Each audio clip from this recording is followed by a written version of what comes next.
بسم الله الرحمن الرحيم. اعوذ باللہ من الشیطان الرجیم، بسم اللہ الرحمن الرحیم، اللہم صلی علی محمد وآل محمد۔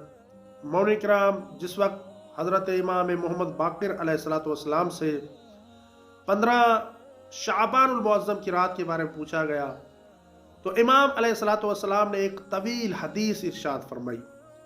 امام علیہ السلام نے 15 شعبان المعظم کی رات کی فضیلت کے بارے میں فرمایا، یہ رات شب قدر کے علاوہ تمام راتوں سے افضل ہے، پس اس رات تقرب الہی حاصل کرنے کی کوشش کرنا چاہیے۔ اس رات خدا تعالی اپنے بندوں پر فضل و کرم فرماتا ہے اور ان کے گناہ معاف کرتا ہے۔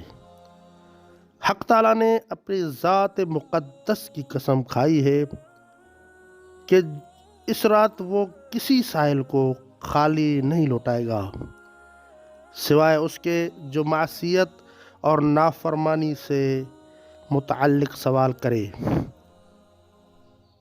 خدا نے یہ رات ہمارے لیے خاص کی ہے، جیسے شب قدر کو رسول کریم صلی اللہ علیہ وآلہ وسلم کے لیے مخصوص فرمایا۔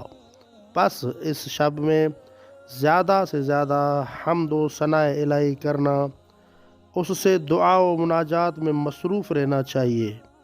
لہذا مومنین کو چاہیے کہ 15 شعبان المعظم کی رات شب بیداری کریں، 15 شعبان المعظم کی رات اعمال خیر انجام دیں کہ اس کا بہت زیادہ اجر و ثواب ہے۔